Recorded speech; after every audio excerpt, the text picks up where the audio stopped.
When Donald Trump promises you something, he will deliver. To the Iranian people, President Trump has your back. Help will be on the way. I'm not going to say any more. We said, protest, we're coming to the rescue. Well, that's what we Americans do when we can. And the president, I believe in all my heart, is going to keep his word because that's what he does. There's nothing like Lindsey Graham and Mark Levin to make you lose your appetite.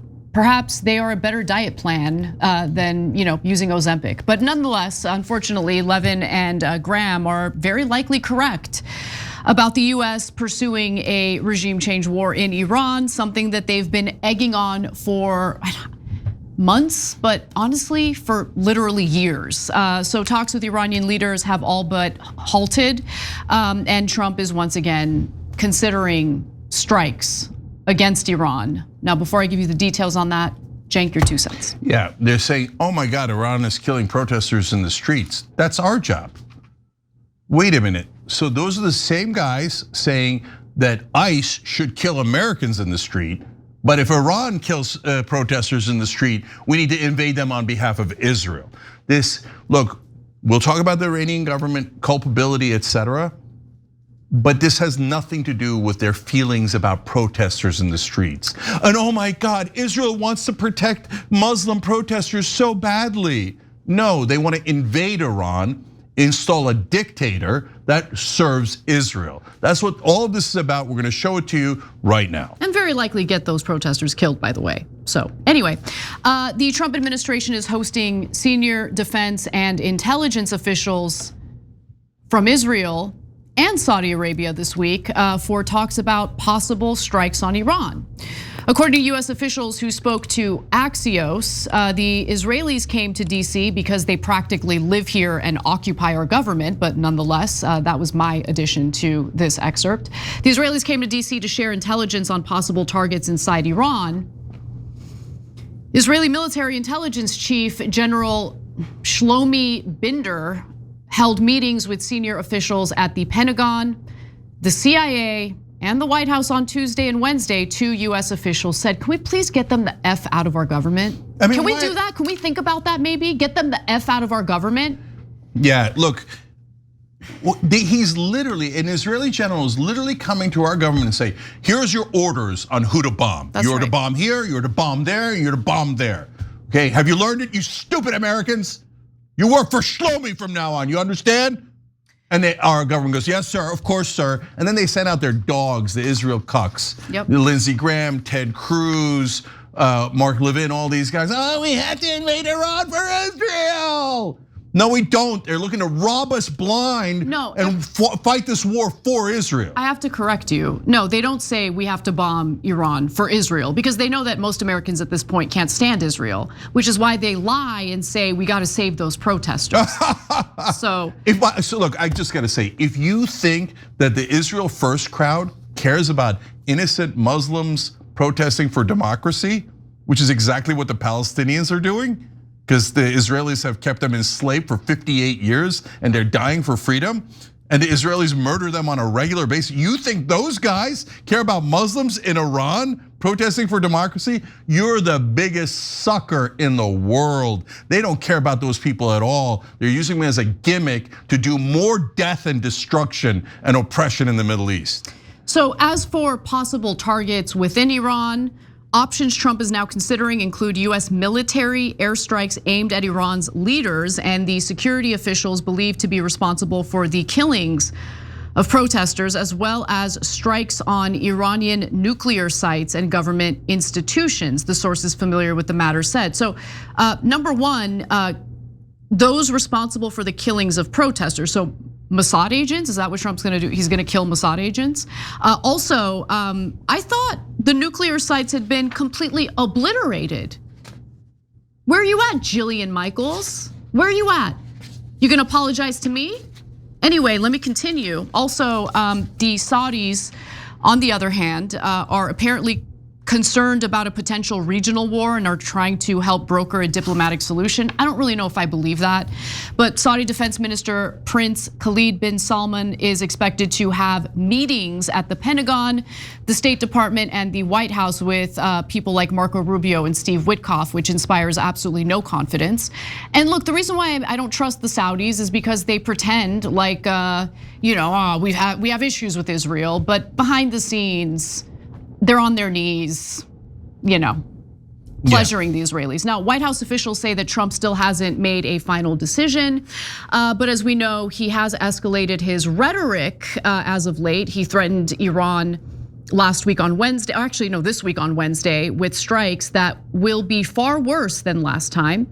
And the military buildup in the region will also be completed in the next few days, which includes the arrival of the USS Abraham Lincoln Carrier Strike Group. Trump also claims that he wants to make a deal with Iran as it pertains to their nuclear program, or at least preventing them from having a nuclear program. But it does appear that these negotiations have stalled. I mean, who would trust Trump at this point? I certainly wouldn't if I were the Iranians. And now Trump isn't even agreeing to meet with Iranian officials unless they agree to a permanent end to uranium enrichment, new curbs on Iran's ballistic missile program, to which if I were in the Iranian government, I would just double middle finger to that, and halting all support for Iranian proxies in the region. The biggest sticking point, sources said, has been the US demand that Iran agree to put limits on the range of its ballistic missiles, an acute concern for Israel. So why the hell do we care? That's it, end of story. Why do we Americans care? Fight your own battles, Israel. Fight your own damn battles. If you want to attack all your neighbors and you want to take more Palestinian land and the areas inflamed, that's kind of your problem. You're the one who started the problem. But Israel never wants to pay its own bills. They have universal health care, they have paid family leave, they have a ton of things we don't have. They're one of the top economies in the world, but they're like, no, America owes Israel. You owe us a genocide. You owe us a war with Iran. You owe us for everything. We don't owe you, you know what. Don't forget, Noble Mobile saving you a ton of money. So a lot of people are signing up now and beginning to realize, what the hell, why am I paying so much to Verizon and AT&T? So your bill's only $50 a month, but it can actually be less because they give you money back if you don't use your data. So if you're paying more than $50, there's no reason to not switch. It's crazy not to switch because same phone, same number, same contacts, literally nothing changes. TYT.com/switch, TYT.com/switch. All right, we'll be right back. Okay, back to the Saudis. The Saudis are Sunnis. They had a proxy war with Iran in Yemen. Iran is Shia. Those are the two main branches opposed to each other in Islam, okay? So the Saudis don't like the Iranians at all. These days they're a little bit worried about instability in the Middle East. The UAE just works for Israel. Yep. Saudis 80% work for Israel. And they have a common enemy in Iran. So the Saudis might be totally faking it and actually in favor of this war, but I don't know that. In the past, they've been dead set against Iran. And like I said, literally did a proxy war with them in Yemen. So I'm not trusting the Saudis. Agreed. And then, I mean, look at what they're doing here. They're throwing the kitchen sink at it, just like they did with Iraq, right? Oh, we're worried about the protesters in the street because we care about democracy so much. Okay, all right, then give democracy to the West Bank and Gaza Strip. Never! Oh, I thought you cared about democracy. It's such an obvious lie. And then they're like, oh, we're worried about the nukes, just like for Iraq. Oh, they did 9/11. No, they didn't. Oh, it was weapons of mass destruction. Oh, we're gonna spread democracy. So when you see the same exact lies, understand that the same liars are spreading them. And by the way, of course, here we go again. Donald Trump promised to be anti-war. Now he's meeting about how he's gonna do war on behalf of other countries. So why? Money, money. They made it rain on Trump's orange head. And he's like, oh, the Adelsons, I love them. They give me $330 million. And oh my God, and there's more bribes coming. And we're gonna build towers and they're gonna name them Trump Towers. And oh yeah, we'll build them on the graves of Palestinian children. It's gonna be great. So look, guys, there's gotta be consequences. If there aren't political consequences in America, our politicians will always betray us. Why? Because the whole system's built on money. Because of money in politics, the Israelis can bribe Biden, which they most definitely did. His #1 donor, but people don't know this because mainstream media literally actively hides these facts to protect their beloved Israel. #1 career donor for Joe Biden was Israel. #1 career donor for Donald Trump is Israel. #1 career donor for Mike Johnson and Hakeem Jeffries and Chuck Schumer are all Israel. And Mitch McConnell, Israel. It's always Israel. And so what do?